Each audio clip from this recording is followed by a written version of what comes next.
Japan is still reeling from the 7.8 magnitude earthquake it had to unfortunately see on Tuesday.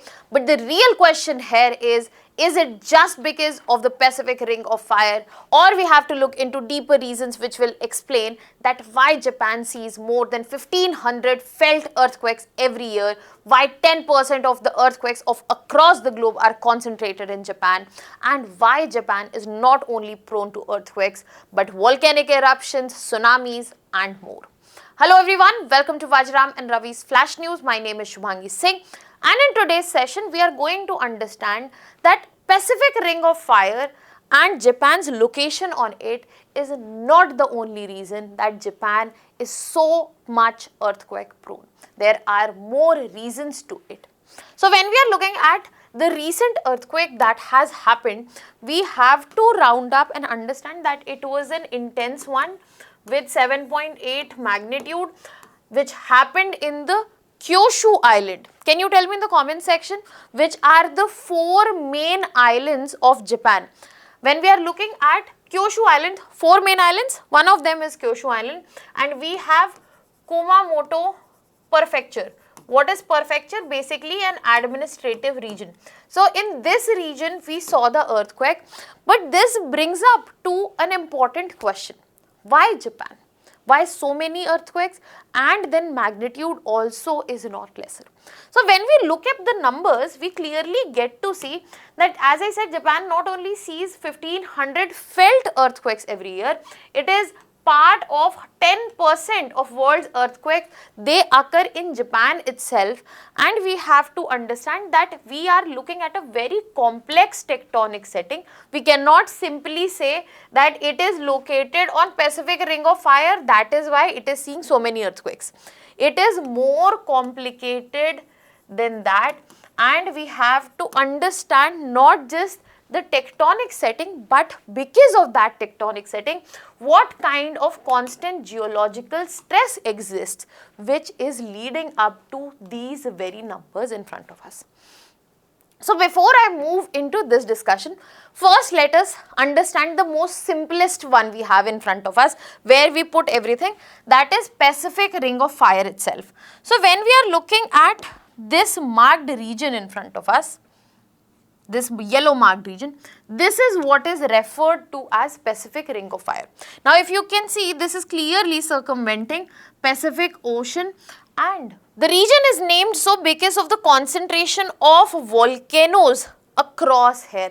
So when we are looking at the number of volcanoes, 75% of Earth's volcanoes are concentrated here, and then unfortunately 90% of world's earthquakes are concentrated in this very region.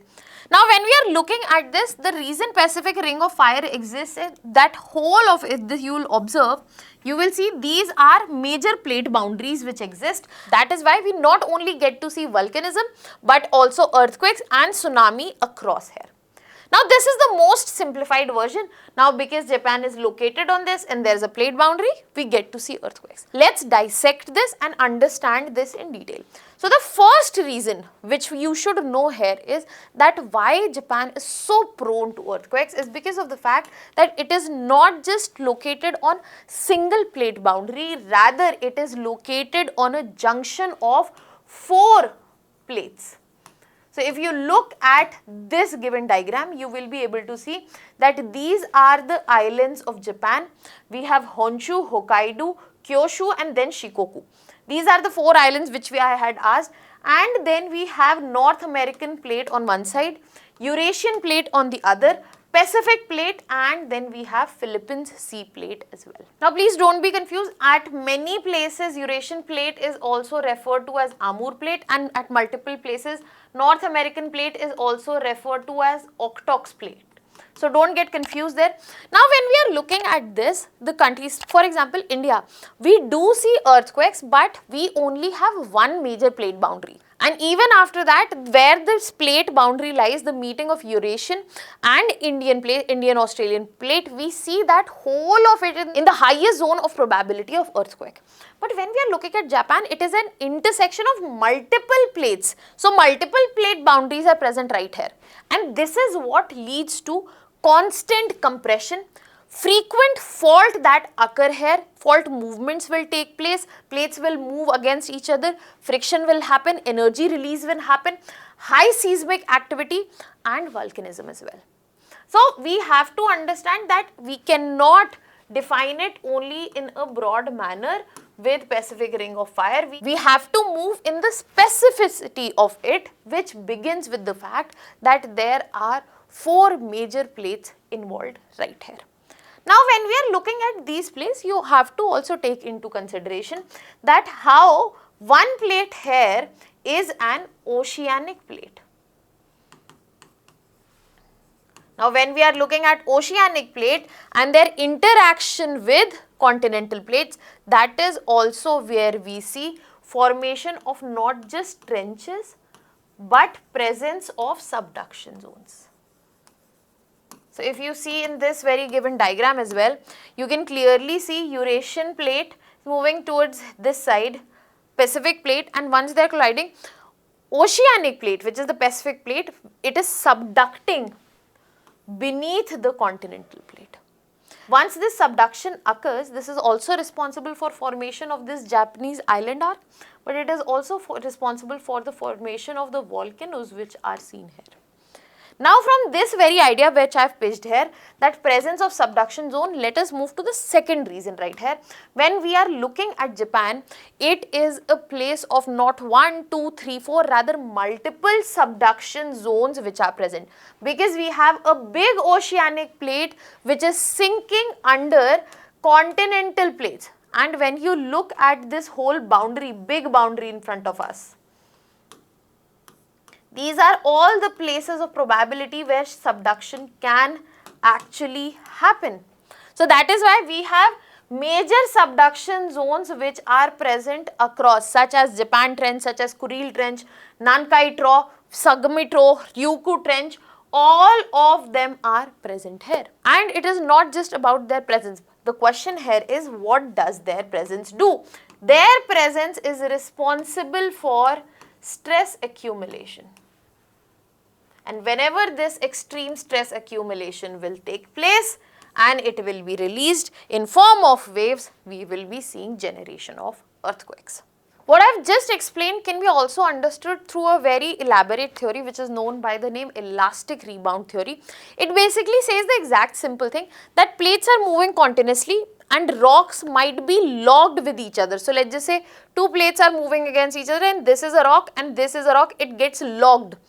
And this creates a lot of friction, and this can stay locked for decades, for centuries, and when the stress has accumulated, there will be a final rupture, and that rupture will lead to release of enormous energy which will lead to earthquakes. I hope you are able to interpret and also appreciate the fact that Japan happens to have a very complex tectonic setting, making it ideal for understanding and studying these disasters such as volcanism, such as earthquakes and tsunamis as well, but making it the lives also very difficult, making disaster management also very difficult. And when we are looking at the second reason, let us now move to the third one now that we have understood this one. The third factor here is that Japan sees variety of earthquakes. They are not just of single type. When we are looking at Japan, it experiences different types of earthquakes. Now, when we are talking about different types of earthquakes, let us understand that what are the variations present. First, we can definitely differentiate between the earthquakes based on the depth they are coming from, but it can also be differentiated from where the originating point is. For example, when we are talking about megathrust earthquakes, they are the one which will happen only along subduction zones. Now, Japan has multiple subduction zones. That is why we get to see so many earthquakes. But another bigger problem here is that these megathrust earthquakes, they have largest magnitude possible, and that is why they are extremely devastating, and because of this magnitude, they are the ones which are responsible for triggering the devastating tsunamis as well. Then we have crustal or shallow earthquakes, which are basically happening in Earth's crust. Once they strike, they are deadly in nature, because when we are looking at the crust, let's see this diagram, when we are looking at the lithosphere and the earthquake is originating here. Even though magnitude is lower, but because it is so close to the cities that we are talking about, the disaster, the unfolding can be immense. And then we have deep focus earthquakes, which occur kilometers beneath the earth. They are generated why? Because the Pacific plate is going down. So the movement can happen here also, but they are comparatively less damaging. And because of the tectonic setting, the varied tectonic setting, the numbers of all of these earthquakes are present across Japan, making Japan more prone to earthquakes. And it is not just earthquakes. Japan happens to be prone to volcanism because subduction is present. Water will be released from sinking places. There will be melting of the mantle because we are seeing subduction of the oceanic plate. Magma will rise and volcanic eruptions will take place. Japan contains nearly 10% of the world's active volcanoes. So 75% of active volcanoes are present in Pacific Ring of Fire. 10% are located in Japan. And please remember the word active volcanoes. And then with such release of energy, the displacement of water is something obvious and common in Japan. Large offshore earthquakes, if they are taking place, they displace large volume of seawater, which leads to tsunamis as well. So it is not just earthquakes and volcanoes, but also tsunamis, which Japan has to manage pretty much on daily basis. Why? 1500 in 365 days. That is just the number of earthquakes. And that is why Japan, known for its disaster management, has practices like advanced earthquake early warning system, tsunami warning networks, strict, very important earthquake resistant building codes which are complied with, and nationwide disaster drills which are complemented with public awareness as well as emergency preparedness.